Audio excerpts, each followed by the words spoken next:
Yeah. I think first of all, a cheers is in order. Yes, Thank you, ma'am. thank you. Always This in is, order.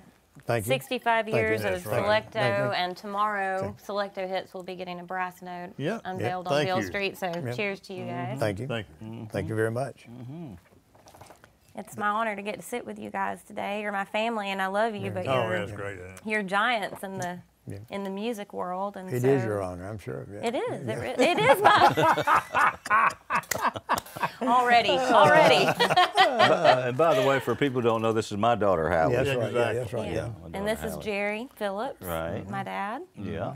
and our wonderful cousins, Johnny Phillips, Sam, Skippy Phillips. Oh, yeah. And yeah, you yeah, yeah, don't like yeah, yeah, Skippy? yeah, yeah, Skippy. Cut. We start over. We'll edit that out. Oh, Knox, you might have. Knox loved it. Oh, yeah.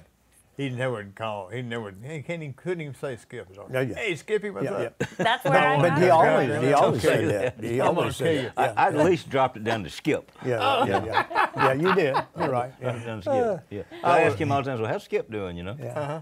Yeah. I think So- that's how I first heard your name, honestly. Oh yeah, for sure.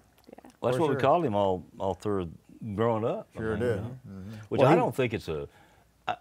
I mean, he didn't get named that because he had a straight leg. Was No, it? No, I don't know. I think Tom named me that, and I wanted. I'll be honest. Tom, I your wanted, brother, or yeah, Tom, your father? Tom, my brother. Okay, yeah. And I've been wanting to kick his ass, but he wouldn't. He wouldn't fess up to it. Save us. And I But- kept thinking, everybody's got a dog named Skip. You got Skippy Peanut Butter. I said, shit, I don't want that name, man. Well, he actually, but you were listed in the phone book Oh, as I Skip did. Phillips because Yeah, they kept calling me for your dad. he was in Sam Phillips Yeah. in the phone book, and people kept calling him, getting on him about whatever reason, or hey Sam, oh, And it blah, wouldn't blah, be. blah. It wouldn't Yeah. be 6 or 7 at night. Of course, I'd be at the store Yeah. then. But it'd be always 2 or 3 in the morning. Of course. And that's the first 2 times you say, "Man, look, you got the wrong number." Okay, Sam, I know it's you. God damn it, you need to. We want to talk about this property in St. Louis. Or whatever. I said, "You can talk all you want to, man. I'm going to bed." Yeah. Or the, Well, for me, I've continued to call you Skip because, when I talk to people, I go, when I say my cousin Sam, Yeah. sometimes I think they think that my dad was my cousin. Yeah. Yeah, Right. exactly. Yeah, You know what I mean? Still So does, I had to.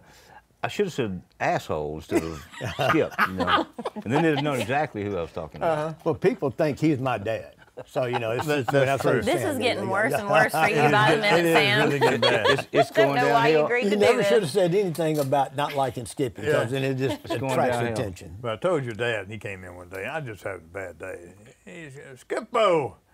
I said, "Come on, goddammit, I can't stand that name." He goes, "I didn't know that." And I said, "Really and truly, I'm not too fond of Sam." Oh man, I never should have said that. Oh, He no. got so pissed at me. I said, "Well, I mean, it didn't mean to piss you off, but Sam will be fine." We kind of got off the rails here a little bit, so we yeah, need we to did, get yeah, back yeah. on the We'll rails. get back on track. Well, I guess here's the thing. So how are you guys all connected? Let's just start with that. With Sam, with your dad, all the brothers and sisters. Let's make the initial connection with the family. Yeah, well, you guys can as you talking about as it concerns Selecto Hits and Well, first of all, just us, yeah. the relatives. How are you we're guys first related? cousins. So First cousins. your dad, Sam, Was and their- his brother Tom, Yeah, right. it's their daddy. Right. Correct. So how did you guys get to Memphis? Not easy. It was a long story, but Not very Yeah. easy. we were living down in Mobile, Alabama, and Uncle Sam, of course, had Elvis and stuff, and he would send Dad some records to take around to radio stations, which that was kind of crazy down there because everyone thought he was black, so he didn't have a lot of success. But anyway, he did okay, and then it came a time when Jerry Lee Lewis needed some management. And we lived in a sharecropper's home with holes in the floor. And Dad had built a home with the help of some people. And he worked in a paper mill, Scott Paper Company. And he saw it as an opportunity. Uncle Sam called him and said, he may have actually talked to Uncle Judd, and Uncle Judd may have got together with Uncle Sam, with Dad, and said, Jerry Leeds can be a star, but we need some structure, go out on the road. So Uncle Sam basically told Uncle Judd, said, look, you be his manager, and my dad, Tom, would be the road manager. Okay. So Dad sold everything. He sold a house that he just built, sold all his life insurance. I mean, everything. We moved us into just a dump. But he was back in Jerry Lee because he thought he was going to be a star. And then about a year later, I don't know exactly the time frame, Jerry Lee married his 13-year-old first cousin, Myra. They got kicked out of England. You know, he couldn't be booked anywhere except in jail. And Dad lost everything. Yeah. He lost everything. And he didn't want to go back to working in the paper mill. He just couldn't do it. You know, just working in the paper mill, on top of smoking 4 packs of cigarettes a day, was terrible on him. So he called Uncle Sam, and Uncle Sam said, you know, I don't really have a lot, but we have a warehouse that we collect Sun returns. Because, you know, sadly, records have always been 100% returnable. And so Dad came up, lived about, what, a year? Maybe a year up here. How long did he live with y'all? Who? Dad, Dad, he he lived lived with y'all? I don't. Did he live with us? Yeah, I a thought little he bit. did. I don't know. I was Okay. chasing women. I don't remember. Yeah. Well, you're only sorry. like I was supposed to 13. say that, wasn't You're I? only like 12 or 13. Yeah. I think I was the world's most perfectly formed midget Yeah, wrestler. this at is that true. point. This is true. Yeah. True, you on tour then. Yeah, you were. Yeah, I you was were on doing tour. it. You were driving the. What did you tell me? You would drive the Cadillac when you were like 13 to the. 14, yeah. I'd get to get my mother, Becky, you know, she'd let me take it with a date to the drive-in. Sam found out about it, said, he's not covered in insurance. If you kill somebody, we're going to lose everything, you know. But, you know, and he was right, but my mother it was such an angelic figure. But Ain't that true? but go ahead and finish your story. Well, no, 'cause it's just history, you know. it sort of turned out they started Select-A-Hits in 1960, and basically what Select-A-Hits did is Dad and Uncle Sam, and probably Uncle Joe was involved too, they started selling packs of 545s. And it was Select Our Hits, is what they sort of called it. Select-A-Hits came from that. And these packages, Jerry and Knox, they were doing it before we came in. You put them in this damn tray, 545s, and then the tray would slide down into the plastic. These paper things would come over it, and then you had to staple them. You'd staple them together, and it had a little hole in the middle.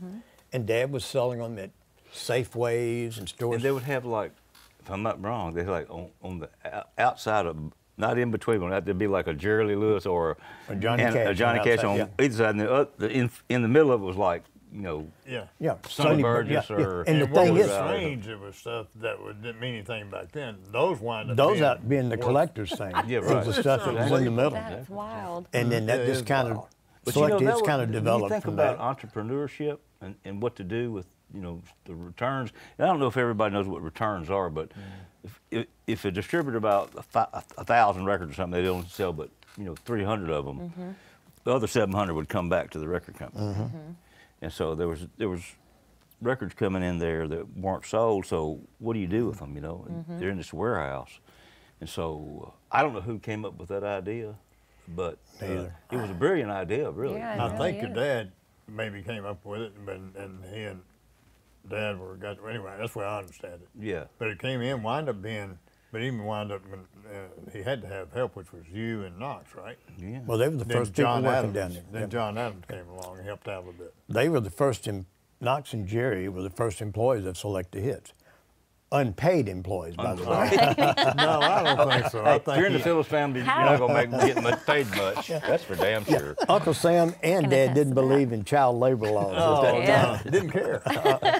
How old were you guys when you were working there?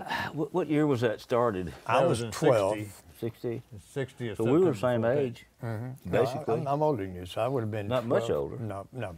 You would And have I been was, 11. well, we didn't come into December, so I was 9 going to be 10. But I was very intelligent. So you were working Yeah, there.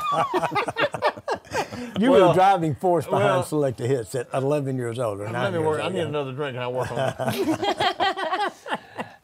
Well, you know, I remember, you know, being over there, and 78s were still popular. in there. 78s, And 45s. I've told the story before, but Knox and I were loading them in, or whatever how they got. There was a mountain. There was a mountain of They were just records, piles in there. piles and piles. Oh God. And then I'd get up on top of the thing and see 70 a box of 78s weighed a hell Super of a heavy, lot. yeah. They were. Very yeah. heavy.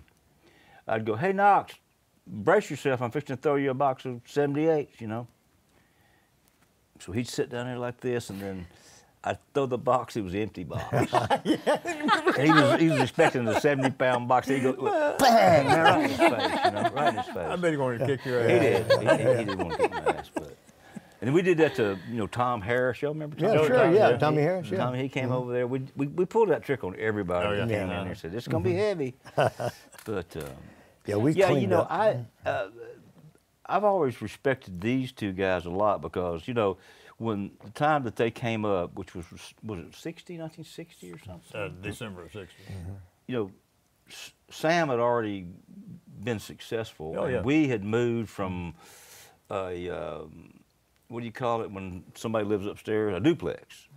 We'd moved from a duplex on Minton Avenue over to Mac Evers, Yeah. a circle, and things were getting better for us. I mean, Right. I never could see the dirt through the floor, but you know, we really weren't, you know, like rich people or anything like that. But we never really had to go without. My mother and my father both, they, you know, they made sure that we were fed. And but when you guys came up, we had a swimming pool, and Knox and I were tan and everything, you know, everything's cool and all that. And this is no put down, but No. I don't think they'd ever seen sun in their life, you know. Well, as far we saw some, we just never saw a swimming pool. yeah, well, that's what I'm saying. You didn't have a tan or No, anything. no, You know, we like- swam in a ditch. You know. Yeah, you look. Y'all looked a little out of place in the We were. in the swimming pool, you know, thing, you know. And I thought to myself, wow, you know, but to skip forward, really, I've never seen any two people. And at that time, Melinda and everybody else Yeah, was in they there were all too, but working. We were all working. the whole family and just kids Yeah. were Melinda, working Kathy, their ass Irene. off. I'm yeah. talking about really working every day after school and Saturdays. And I think you said not on Sundays, but Well, Yeah, not Sundays every for a while, Sunday. not a little every bit, yeah, Sunday. yeah. They did the blue law, and we had to stop working. didn't you keep your money in a cigar box or something? Kept it in a cigar Yep. box, and until we got very modern and put it in a little, looked like a tackle box that had a little 3-digit code on it. Yeah, And our code was 1, 2, 3. yeah, but you didn't know that somebody could pick the whole Yeah, thing pick it up up, and walk walk out. off. Yeah, yeah. I will tell you, now this is funny as shit. Your mama did the books. And my mother did the books. And so I walk in there just a kid, I walk in there. And, hey, Mom, what's up? So I'm just trying to do these weekly. And it wasn't paper. It was the laundry things, the cardboard. Oh my gosh. Remember we used to put cardboards in shirts, and then he would fold them. Oh yeah. She Dad had was so sheets cheap, of those. he That wouldn't was, buy our- paper. That our was her paperwork. ledger. Wow. And Dad kept our bank balance in his wallet on a sheet Yeah, of paper. I do that now. Which he does that now still. Oh wow. Yeah, daily. Daily. There's some days I'm crying pretty good. Well, you know, it's a phenomenal story because you guys built that Selecto Hits into one of the greatest independent record distributors in the country, right? Am I wrong about that? No, Oh, you're I not. think so. Yeah. Independent. No, you're not. Independent. It's Yep. independent, yeah, independent. Absolutely. And you know, did the majors ever give y'all any trouble at all? No, Because you know, because we- Sam always didn't. You know, did they try to buy you out or anything? Oh, no. No, we had one company tried to buy us out, but wasn't a major. You know, we always made our living off of independent music. You know, Still are. mostly blues, gospel, you know, Southern soul type stuff.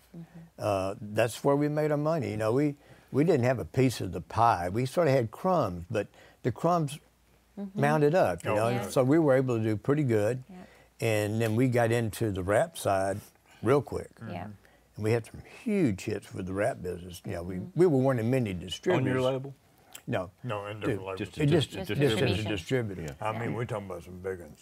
They But, were Oh, yeah. but it was independent back, labels. yeah, You wouldn't think in the '80s that many hits on independent labels, but some rap hits that would knock your socks Well, off. here are some. What are some of the biggest ones? Well, a Tom Wild Oak is Thing. one. Wild Thing. Yeah. The let's see. Sugar Hill Gang, which is probably, Rapper's Delight, which is Oh, yeah. considered probably the first big rap hit. Bust a Move. Bust Move. What's the guy's name? 50 Cent. We had one of his very first albums. He had his first album. Yeah. And, NWA, which was huge. Oh, yeah. we had NWA from the very beginning on the rap side. So we had that, and then we had great labels, like great blues labels, like Malico, Alligator, Arhoolie, Blind Pig, Delmark. It's just we just had indie. It didn't matter whether it was blues or whether it was rap or black gospel. We had Savoy. Before Malico bought Savoy, we had Savoy. It was a great blues gospel label. I think the Savoy, we had Prelude, and he bought that. He bought Savoy. Tiffany gave me his name the other day. I remember And Prelude. They he may was have wanting owned it. to- They he may was- have owned He it. was wanting to sell it, and you called Stewart. Or It could be, yeah. And But he we wanted had to buy it. Profile that had Run DMC. We had Tommy Boy, which had all the great classic hits, and stuff like that. Queen Latifah and people like that. But through all the years, it always was sort of like the blues, the gospel, the Southern soul stuff was always there. That was it. What I think is so cool with our family, even though we have lots of branches and have accomplished a lot of different things and not always together, even though at times they cross through one another, the constant is always the drive to get behind independent artists and independent music, always. With Sam and with everything that happened between Sun, Selecto, that heart and that drive is a constant. And I love that about our family. I love that every time we get together, that is the truth that we all get to leave behind is that we're passionate about being independent. I might be stepping out of bounds by saying this, and I think Uncle Sam felt the same way, and I know I feel the same way. Death of the artist is a major label. Yeah. That's my opinion. Many times, yeah. Well, he when he sold Not all Sam, the time, I mean but Sam many sold Son to Shelby Singleton. There was major labels hot on his trail to get that label. Right. He couldn't bring himself to sell it to a corporate Yeah, I can see entity. that. He couldn't do it. He had to sell it to an independent guy, and it was Shelby Singleton. And they got into it after, a little bit after it was Afterwards, yeah. ever sold, because he thought Shelby was, and Shelby did a great job, honestly, but Sam thought he was putting out too much product. Exactly right. I thought he Too much stuff. kind of bastardized the label. Well, that's what Sam thought too, and we'd go up there to meet with Shelby to, we'd have a lawyer, Shelby'd have a lawyer, and I'd be there, Knox would be there, Sam would be there, and we'd be getting right down to the nitty gritty of this, and then Shelby would go, hold on just a minute.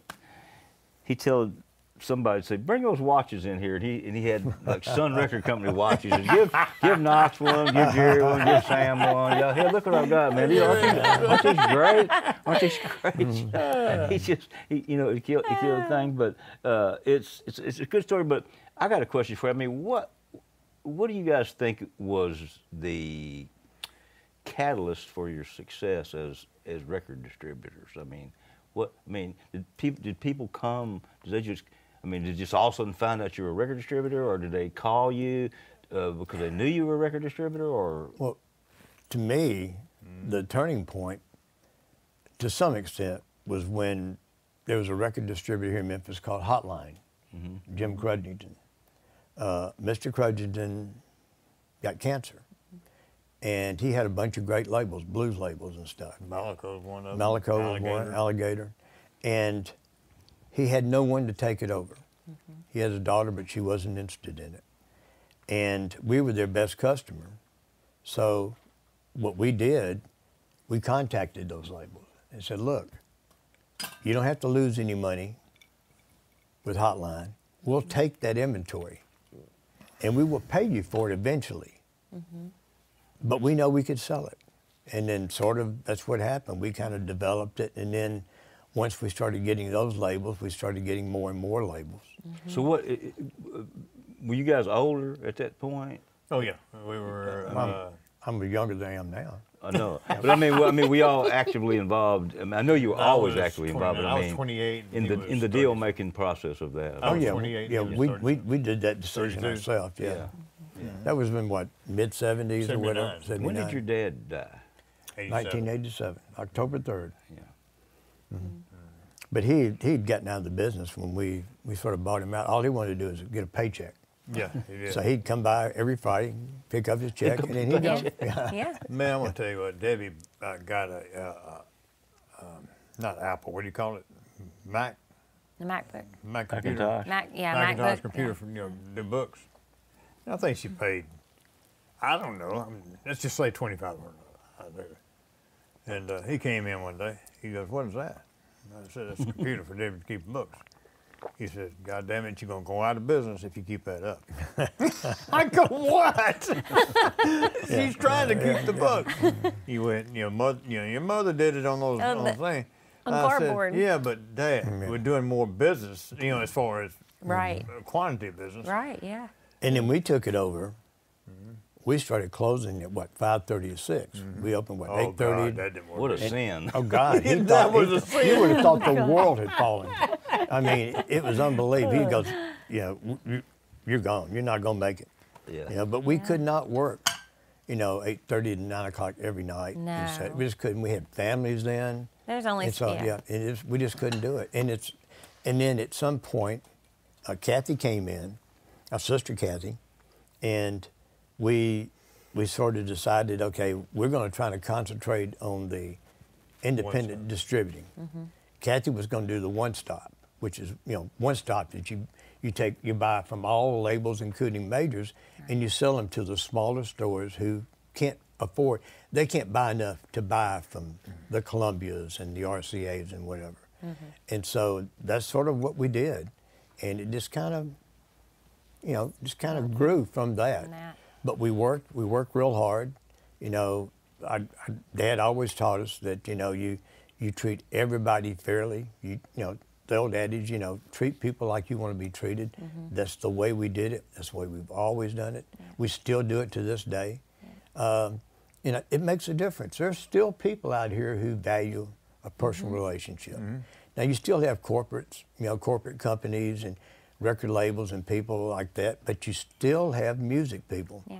And someone who starts a record label doesn't start it to make money. Not usually. I'm talking about an artist. Quickest Oh, way to yeah. lose $1 million. Oh, yeah, that's right. Yeah, Yeah. right. Oh, yeah. You're better Real off just quick. going down to Tunica and gambling. You'll have a better chance of making money by Absolutely. going down to Tunica. But musicians and artists, they do it because they love their music. Now it could develop into money and it could get even out of control with corporate. But in general, the entrepreneurs who want to put their music out, and we were receptive to that.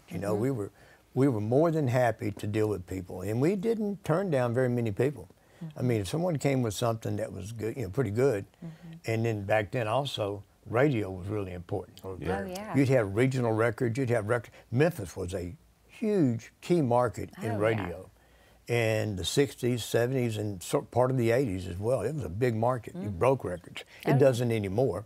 But it's one of these things to where we were able to, kind of be here when they were breaking records, and it helped a great deal. Great promotion people here. Yeah. Oh, yeah. I mean, We great know people. Bill Browder, who turned out to be TG. T.G. Shepherd, was a promotion man for what was the? That was RCA, wasn't it? Yeah. Yeah, but what was the company here? Hotline. Huh? Hotline. Yeah.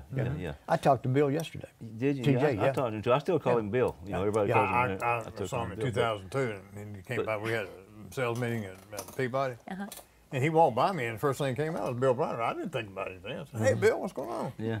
And he stopped like, "Who in the hell are you?" Right. Which I don't blame him. I'm wondering about that myself. Yeah, Sam teases him because he had when he drive up in back when he was drove first up starting. in an old small Chevrolet car or a something. piece of car. I want to say a Vega And or I'm something sitting like there, that. I was standing there and looking at it, the damn thing smoke. You couldn't see the car for the damn smoke. I said, "Damn, Dad, that thing's gonna blow up." But And that's who came it. out of the smoke?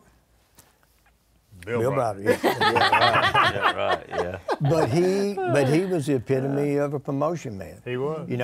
And all those guys, to me, all these promotion people, and I'm I'm looking to it, to a very, fine line here, was like Uncle Judd. Oh yeah. Uncle Judd was a wheeler dealer. Yeah. He did whatever he needed to do. He drank. He did out. He dressed. He was a sharp dressed man, wearing silk suits and all that. Huh? Oh yeah, he was a good looking man. Yeah. And Like the rest of us. yeah, like the rest of us. Right. Yeah. And Uncle Sam trusted him enough to say, okay, go ahead and do it. Right. Because Uncle Sam was a genius. He was creative, and I think he also saw creativity in other people. Oh yeah. And he so, totally did. that's he saw it in Uncle Judd. And Uncle Judd was not an easy guy to understand sometimes. Yeah. Oh, you know, yeah. but he was great. And They used to get in arguments because when Judd was on the road promoting Jerry Lee or whatever record he was promoting, like he might be in another city in a bar, having a distributor with him or something, and he'd go, "A round of drinks for everybody on Sun Record Company. A round of drinks." Oh, So yeah. Sam's going, "Wait, hold it." And they used to get in these big fights about, Judd spending all this money, which was, in theory, it was the right thing to do. oh yeah. Yeah. But somebody had to pay for it, Right. Exactly. One of the funniest things I ever, and I don't know how old I was then, but we were up in the bar. Yeah. It was Sam and I, Uncle Judd, Uncle Sam. I don't know who else was here. It didn't matter. And Dad, of course. Dad. And Uncle Sam and Uncle Judd getting into an argument. And Dad wasn't even in there. Dad, he didn't, yeah. And they're wanting to fight, but they're not fighting. They're not really fighting. And they're right up in the, like, you hit me first. And they're chest to chest. And I think something fell and broke. And Uncle Judd goes, "Sam, you did that." Something. Tom, Sam hit me. Come here, hit me. Of course, Uncle Sam didn't raise a hand. Uncle Judd actually knocked it off by doing something like that. And this is like at midnight. Yeah, but that's just the excitement about stuff like that. I don't know if things like that happen anymore. I just don't know. Well, that was passion on display. Oh yeah, sure. Both Yeah. sides. They believed in what Both they sides, what they on thought both was sides. right. I think people are starting to find out that they need to kind of get back to that way and There's look no for doubt in those my types mind of they do. people. Somebody, I've been talking to Sam, because he's trying to get in engineering and stuff. And I said, one thing I learned between Knox and Jerry and Uncle Sam and my dad, and Johnny and I both learned, is know what you were looking for as far as sound is concerned. Right. Don't pay attention to these idiots that are playing. I mean, if they do a good job and lay the tracks down, you mix it the way you think it needs to be done. Yeah. And because if you mix it the way the artist wants it done, their damn voice will be here and their music will be Oh, back yeah. here. That's true. And They're you're too going, zoomed in. No. Because Way everybody too wants zoomed to. yeah. Turn up the bass. Turn- Turn, Yeah, by the time everything. you do that, you Yeah. don't have your Yeah. DVDs are off the wall. Yeah. well, I did, and Johnny did, and Jerry did, and Knox did Jerry Lee. And I'm sitting there mixing whatever. He goes, I think that piano needs to be up. I said to myself, fuck this. I said, it ain't happening. Don't sugarcoat it. No, I said, it ain't happening. And We know go You're back. exactly right, though. So that was an old board, the 8-track board with, the white one. It used to be It at had the just a Monument knob. Studio. It was the Sun Studio, Uh-huh. the one in Nashville for a while. Yeah. And then I think Monument took it over. I believe Yeah, that's right. Fred Foster. Yeah, and we ended up getting that back. Or Uncle Sam basically gave it to us to open up our little studio over there. Oh, wow. But it's just remarkable because your dad, and I don't know, I may be paraphrasing, or he may have said this, when you listen to music, it doesn't have to be right. It's gotta a be good. perfect imperfection. Yep, that's Oh, yeah, right. yeah. That's It's a what he perfect always would imperfection. say. Well, he and was that's cutting, I true. It's forget who- about finding the authentic version Exactly. of But whatever that I forget artist what is. record it was. I don't think it was Little Milton. I know this, but I can't remember. But a telephone rang right in the middle of it. Uh-huh. And, the secretary was gone, Marion or whoever it was at the time. I don't think it was Sally yet. But everybody in the band thought, okay, we got to cut it again, Yeah. Sam said, hell, I'm not Sounds throwing away the good. best cut we got because there's a damn Oh, phone right. ring in the middle of it. Are you kidding me? We couldn't have planned Yeah. that. Yeah, no. And so it's true, man. I mean, and to go back before, I used to go on Selecto Hits when I was on Chelsea, and your dad, and I guess you guys too, knew your clientele, because I can remember Exactly. walking Oh, in yeah. there and somebody would walk in Exactly. and your dad would say, hey, whatever Yeah. names, he'd come here, I got a record you need to hear. Oh yeah. Exactly. I got a record you need to hear. It's a brand new record's out. You need to hear this. And he'd play it for them, say, nah, ain't that great, you know? And they'd buy the damn thing. you Well, know? we got to Well, know. he knew he had the bag out ready for Yeah, him. yeah. We knew our customers. We knew the customers. Yeah. They came in. I'm not sure ever we played something for someone that they didn't They buy. didn't buy it, yeah. Because we knew them. We knew the customers, and Knew what they liked. we were so lucky. You were Pandora before Pandora. This pretty is true. much. This yeah. is true. We were so lucky to be in Memphis. Yeah. Yeah, You know. it all becomes what you call not fate. Is that right? Right Yeah, word. fate. I Fate's think not it right. is, Yeah. though. And I You know, think Jerry Lee how doing what he did, and like we discussed this before, and I guess that's what it was. And Yeah. we've been very, very fortunate and very blessed, to, to be But I with y'all. think If it how wasn't you wasn't for that guys- family, that we wouldn't be where we are today. I think how you guys grew up and how Sam grew up, you guys just had a great understanding of the value of just human worth. And I think a lot of people don't recognize that. And earlier you mentioned like you guys were kind of getting the crumbs and you made a business out of it. But, you know, the people who have the ability to put in the work long term, the payoff is much greater. I really believe that Oh, I do because too. the music you can look back on your life and your career and the artists that you've worked with, and you're really proud of what you did. And it wasn't about making a quick buck. It was about capturing something that was real, distributing something that you're proud of. Name a city in this country that had 3 labels who had the influence that Exactly. Sun, Sun, Stax. High, Stax had. I mean, It's just they amazing. influenced the world. Yep.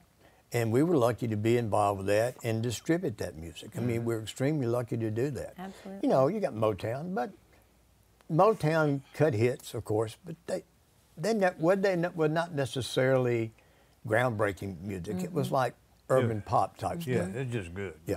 Rockabilly, you know, the Stax stuff, the soul stuff at Stax and what they recorded High. It's just remarkable what they're Yeah. doing, you know, still. Still. Yeah. still. I mean, you well, still- Sun Records just sold 70 years later. Well, it was 68 now, because this is the 70th year of Sun Records, to a huge corporation, which Sam would have probably got, nah, would nah, not. hell no on that. But they did. And you know what? It was sold for $28 million. Right. Unbelievable. Yeah. I wish we had sold it for Yeah. I do $28 too. million. Yeah. Tidal Wave, Tidal Wave, something Wave. Primary. Wave, yeah. And you know, one question going further back, did you guys, because you had to work so hard and so often, did y'all dislike your father or No. get pissed off at him or anything like that? No, if we did, he beat the shit out of us. So Yeah, we- yeah, we- Well, I mean, I knew he had I'm a. just didn't have a joking. choice to not like he didn't really do that. Yeah, but he did have a little bit of a mean side, didn't he? Oh, he did. Yeah, he did, but you know, think about this. When we were younger and he was working at the paper mill, he had 6 kids.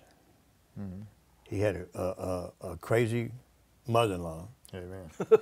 And Everybody's got a crazy yeah, mother-in-law well, married. she I was think. that. And he would work 12-hour days. I mean, we're talking about 12-hour days, 6 days a week. Then he was also sharecropping for like 100 acres of down in outside of Mobile in Theodore, Alabama. But we were doing all the plowing and disking, weren't we? No. You were Sam, I was. you were asleep. You were asleep in the cornfields. He's supposed to bring us water. Well, And we were going, Sam, Let's where's take the a water? break. And Let's he's take a laying break. down, and the ground is cool up under the corn thing, right? And he's got this, bottled water. It looks so Lord, cool. Lord. It's condensing, what do you call it, condensing, whatever it is. yeah. And it's just, and he's asleep. But he He's had asleep my, now. Wake up, would you? He had my ass out there. I'm just tall, picking cotton. I kept, and I said, this to myself, this is not good. This stinks. you know, And so I was awful. our man. brother Tom was He did. with us. He took care of us when we were younger. Because Dad was a hard man. Yeah. He was a hard man. And our guardian angel was our brother Tom. Yep. And 'Cause he was the oldest, right? he was the oldest, and he defended us. Yeah, he sure did. Dad. I mean, not giving up any secrets. Dad would drink some, and he Tom would get out there and he would defend us. He would fight for us, you know, and he was just, like I say, he was our guardian angel. Yeah. And so, you know, it's one of these things to where we were lucky to have someone like him that was on our side. And when he left to join the service, you know, it was kind of, it was devastating to There's the a kids. void there, wasn't Oh there? gosh, yeah, Yeah, it was devastating everything was to our turned over kids. to me. I Yeah, had to take care of it all. yeah. And he turned into a lawyer Yeah. It turned coming into from a fine lawyer. from Yeah. his He did very good. from the background that he had, you know. From the background he had, We you called know, him Butch. Yep, Yep. Butch, Butchy boy. And he hated that too. Yeah, yeah. And he, He did. He Yeah. couldn't say Boy, it. If I y'all's have another nicknames kid, I'm gonna really name stuck. it Skippy Butch Boy. If you ever had another kid, I think I would shoot you. well, Sam Come was here, going to have, Skippy, Butch boy. Sam wanted to get a dog and he was going to call it Damn It. So he could say, come here, damn it. Stop doing that, damn it. I'm gonna tell you a story. I mean, real quick. I mean, we're leaving Mobile. Okay. There's Mom and her mother, and the 5 of us, in this car that's not much bigger than that. That whole thing right there. And everything that we owned at the time. Everything was in it. Okay. Mom Well, didn't have a driver's license, by the way. But there was a dog. It was just a damn stray dog that, you know, hooked on to us and just, you know, ran whatever. And so I was talking to Tiffany. We were talking one day. I said, yeah, we headed out. And I said, that dog must have ran for at least a mile. He said, Dad, do you not stop and get it? I said, damn, Tiffany, there are 7 people in a little bitty car with everything on. We don't have no place for that damn dog. Oh, no. Well, what happened Yeah, to him? I said, I guess he ran his little bitty feet off. I don't know what happened to him. No. And she started crying. I said, what are you crying about? The dog. I said, what about the 7 of us? Yeah, right. Yeah. We put everything in the trunk. Everything we owned was in the trunk. It was. So the spare ain't tire went in the much. back seat. And so I'm sitting up front with Mama and my grandmother and Sam and Kathy and Irene and Melinda in the back. And you know how the tire is. Kathy's sitting in the middle of the tire. This is the Beverly Hillbillies for the Beverly Hillbillies. Oh, yeah. It just, our grandmother wasn't on top of the car. you Yeah, know, yeah. In the rocking chair. Yeah. Oh, my Yeah. God. So Mom didn't have a driver's license and drove from Mobile, Alabama to Memphis. Do you remember what kind of car it was? I want to say it's like a old Plymouth or something. It was. It I was believe it was Plymouth. a Plymouth, but it wasn't a very big car at all. Yeah. Yeah. Well, they weren't very big, those no. 50s or 60s. Yeah. Whatever. And then we got here, and Dad had found a house over on 1190 Central, and it was cold as hell. And he had went over there and he was cleaned off. He took some water and he was cleaning off the floor and everything. Well, the air wasn't on. I mean, the heat wasn't on. It froze. So it froze. All the water froze. We came into the house and it had frozen. It was almost, it was unbelievable, you know, how it was going. But that was, I never forget, that was the first Holiday Inn we saw. 'Cause I think we came in on Lamar or something like Yeah. that. Yeah, it was. Would that It have was been, what snowing. year would that have been? December of 60. So would HER have been in the Yes, Holiday yes. Inn then? It opened in 56. In 55, 55. I think. Yeah, 55. Did they So- open that early? Yeah, 1955. Wow, I didn't know that. October, I believe, of 1955. See, Sam was really a radio man at heart. Oh, yeah, he loved that. You know, he 'cause as went soon as to he that- made enough money to buy a radio station, he bought He started radio doing that. stations. Yeah. Now, what was the name of the restaurant at the next to where WHER that would go eat with your mom? It and was Mom? next to Sun. You talking about next to Sun? No, it's a restaurant in the building in WH, not the one on Cleveland, with Cleveland and Union. I don't remember what the I don't remember restaurant either. was. Oh, I remember there used to be something there, but I can't remember what it was. I'm trying to think. It was like one of those restaurants, you know, family restaurants where you go eat and you know, all kinds of. Next to the Holiday Inn? On it was 3rd in, Street? It was in the building. I thought it was in the building where the radio station was. That was a whorehouse. I'm sorry. Yeah. Well, I'm sorry. I didn't know what those were. I'm not going to say what I'm thinking. You wasn't but 13 till you realized Yeah, that. you know, what can I say? I learned It wasn't a that. restaurant. It was a buffet. Yeah. Yeah, right. This is terrible. Yeah. We had, yeah. Whose idea was this? Yeah, I don't know. But the person who took care of us when we came here was Aunt Becky. And Becky. Yeah. I mean, she went out of her way to make us feel at home, to do things with us, to take us place.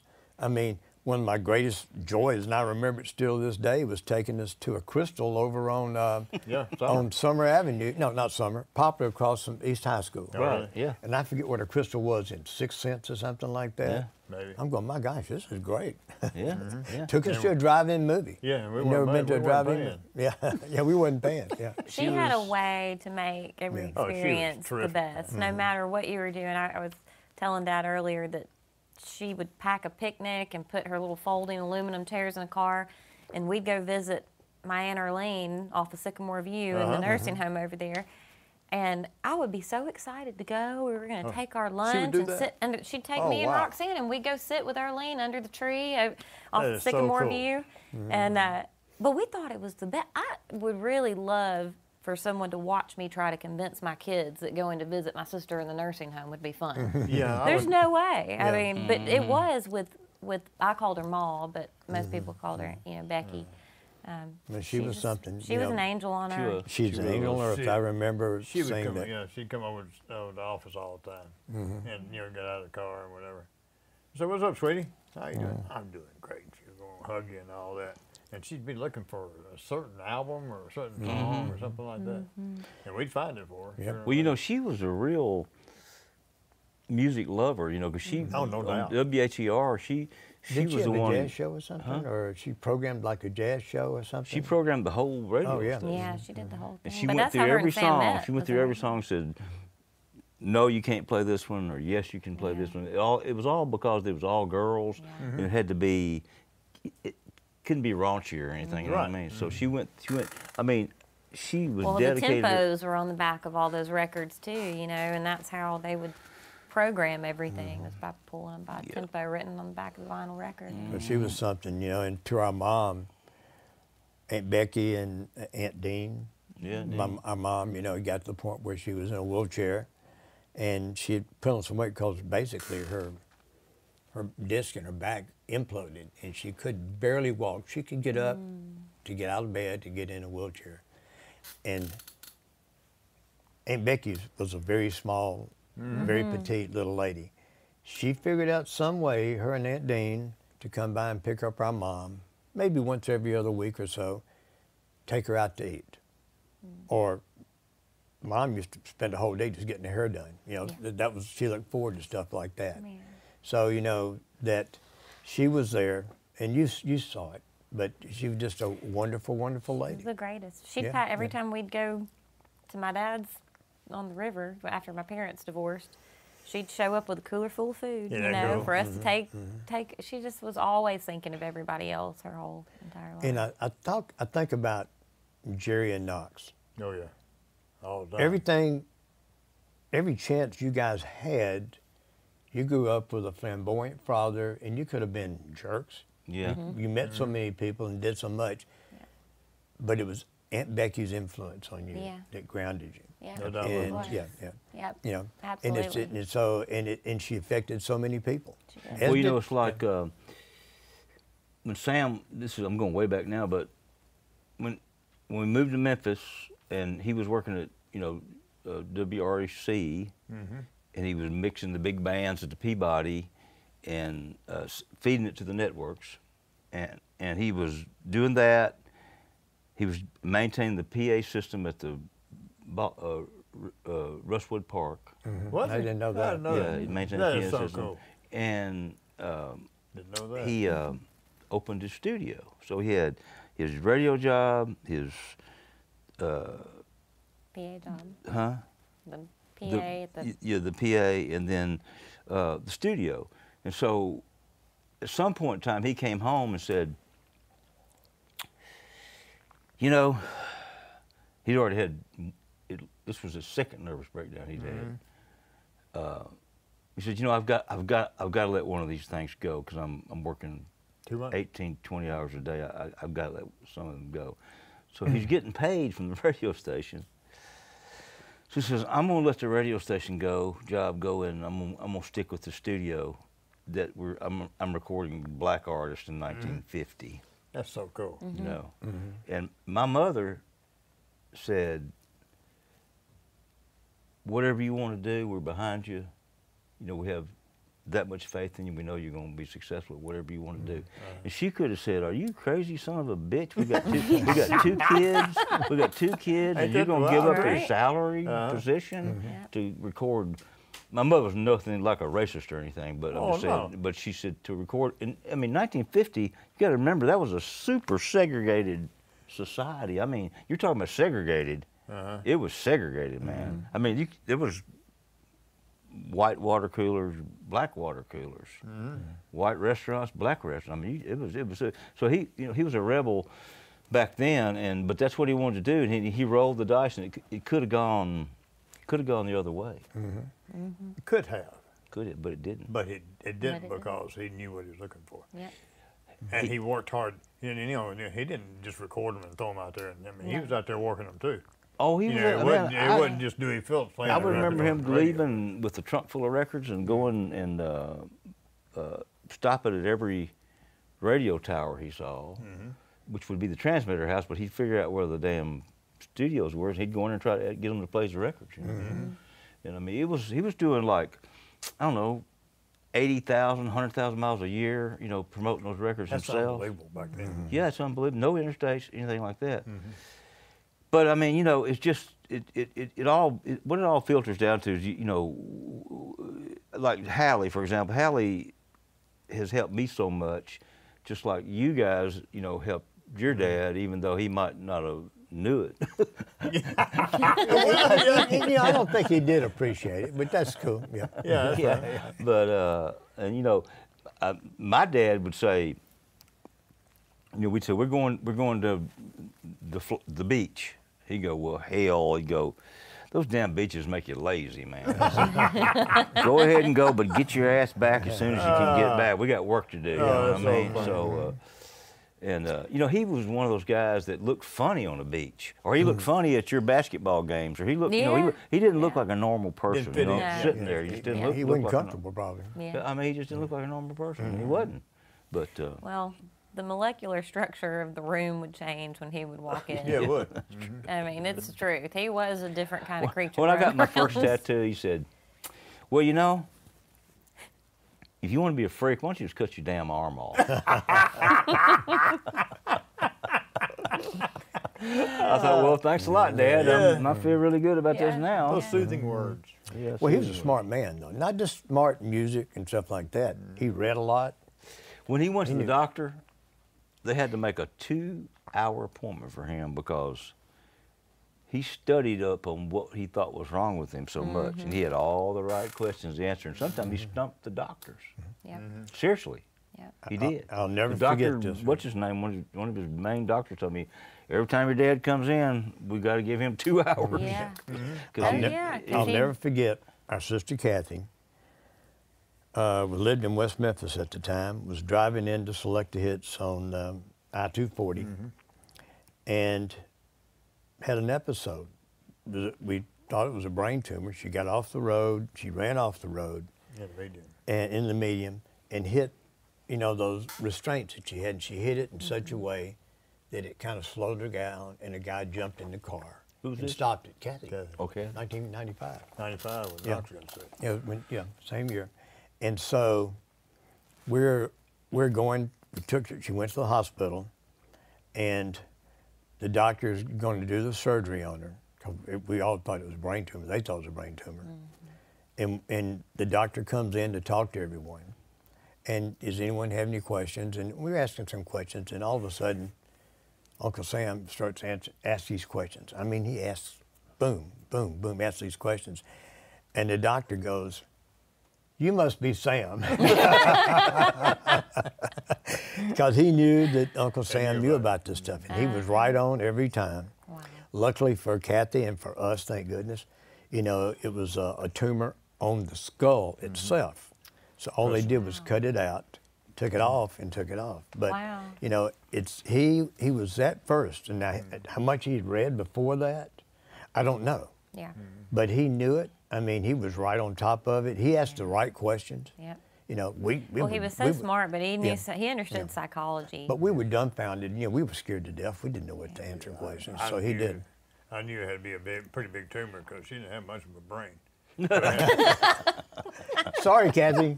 I'm just kidding. I know you're teasing, teasing. Kathy. Yeah, we all know that. So, she jumped off the second story of the house. No, Sam. The I don't. first story. Yeah. And Johnny and I put a sheet out there. Really? We used to jump off and the said, second story of the house, and and look, Sam and I. You jump off of there, it ain't gonna hurt you. I don't want to. I said, hell, it ain't gonna hurt you. And she goes, well, it's gonna hurt. No, Kathy, just jump off the damn house. And she'd jump off, and it didn't hurt her. Yeah. He goes, it didn't hurt. I go, yeah, okay. Yeah, we'd jump off into the leaves, Yeah. and she wouldn't do it. So he'd decide, okay, I'm just going to put a sheet on there. If you jump off now with the sheet on it, you'll be okay. You'll be all right. Yeah. That's Oh, funny. she was a chump. Yeah. I sent her in and get my cigarettes. Oh, yeah? Irene was always a smart one. Oh, yeah, she Yeah, was. she always was a smart one. She kind of knew what was going on. Is she coming? She's here. She's here. She's here? Okay.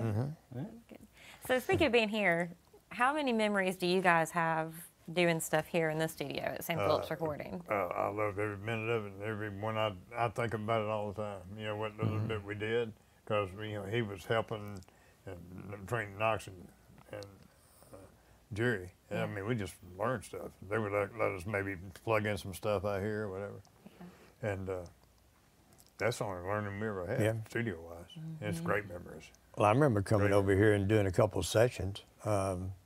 I think Knox may have been the one on Freddie Cannon. I'm not sure. I don't know if it was Roland or not. When was Roland the full-time engineer? I mean, I don't know what year. I can't Yeah. remember what year. But anyway, I remember, Freddie Cannon was a pop rock and roller. He had Palisades Parks and stuff like that. He had one of my all-time favorite songs called Buzz Buzz the Diddle-It. And it was a great song. You remember that? I don't It think had I a do. wah-wah guitar. if you It's heard it, you unbelievable. remember It's I great. do, yeah. Well, he wanted to, he's a real good friend of Dick Clark's. So there was a guy at the record label wanted to cut him in Memphis, and we knew the guy, so he wanted me to produce an album on him, a rock and roll album. So, I got J.M. Van Eaton, Smoochie Smith on guitar, Piano. Marcus Van Story on upright bass, Yeah. and I can't remember who I got on guitar. Was it rolling? Well, Could have been Roland. It could have been Roland, but I thought he may have been the engineer. But either way, and we did the album, and Freddie just was not a rock and roller. He wasn't a Memphis rock and roller. He was a Philadelphia rock and roller, and it was It's a difference. It's different. yeah, it was different. But I do remember sitting here, and I hope I remember this right. At a break, Freddie comes in, and he has, the metal cases that you carry things in, guitars and mics and stuff. Well, he had one, and he came in and opened it up, and there's holes cut. He had like 6 yo-yos in it. Yeah, yo-yos. And he starts doing this, yo-yos, and all kinds of tricks like that. And JM disappears. In walks JM. He's got the same damn thing, and they're yo-yoing all in off in this studio. I mean, they're doing like the yo-yo thing. The session turned out shit. The guy, There was some great yo-yoing going on. the tracks were great, but the yo-yoing was just unbelievable. And then I remember coming over here for Rolling. I forget who we were doing. We were doing a session on somebody. Oh, it's a blues artist. Anyway, and I just came in to sit in because I want to learn how to be an engineer. And there used to be an Ireland's. Remember the Ireland's? Oh, yeah. Across the Steak and street? biscuits. Steak and biscuits. And so we're sitting in here, and Roland goes, I said, it's getting lunchtime. You want something? He said, go get me a bag of steak and biscuits or something like that. It was like 30 of them, little steak and biscuits. Yeah. So I go get a bag of steak and biscuits, and we're sitting in there. We talked. He loved baseball. He had a son, I think, played professional baseball Pitcher, or yeah. semi-professional Oh, really? baseball. Yeah. Cool. Oh, yeah. And we talked baseball, and he was cracking jokes. You know how Roland is, cracking jokes left and right, eating his damn steak and biscuits. He was something else, man. Yeah, Miss I used to Roland. love to come over here. I never forget I came over here when y'all were doing the John Prine Pink Cadillac album. And Did you come for the cocaine? huh? No. What happened was Probably a lot of it. What I happened heard there was- was What quite happened- the cocaine yeah. budget for now, that what record. happened was $10,000. yeah. Oh, wow. Knox says, "Come on over." Can't get Come over $10,000 just for a record. anytime. So I come in, and I'm up in the control room, and I think Richard Roseboro may have been the Yeah. engineer on that. I Yeah, think. he was. Yeah, and Richard was up there, and I'm waiting up there, and I do have to get back to work, and I'm waiting, and y'all, whoever's down here, y'all just nonstop working. There's something going on, and I It thought, was the cocaine. yeah, whatever it was. I was here for an hour, and it's like nothing stopped. I mean, it was like, I don't know what was going on, so I had to leave. They cut like Yeah. twice as many We songs. cut They- like 30 songs. We were supposed to cut 12. Yeah. Oh wow. You get to rolling. Hey. Yeah, yeah, You keep Uh, on it rolling. was, John didn't even like to start till, he didn't eat dinner till like 7. So we didn't ever start till like 9 at night Right. and go all night long. And, you know, it was, we had, I don't know who's going to see all this, but there was $10,000 built into the budget for cocaine. Okay? but I mean, at this point in time, nobody really knew, but you know, cocaine was bad for you or anything. It was just like a great thing for cutting music. And but all of a sudden, the Everly Brothers show up. Jerry Jeff Walker shows up. All these people show up because the word got out there was cocaine down here. You know what I mean? And I can remember giving Jerry Jeff Walker my little gram bottle of cocaine, and he took it into the bathroom, and it was full. When he gave it back to me, it was only about this much left in it. He saved you some. I Huh? thought, shit, he's gonna die. You know. But anyway, I guess these are kind of Come out. secrets, but Yeah.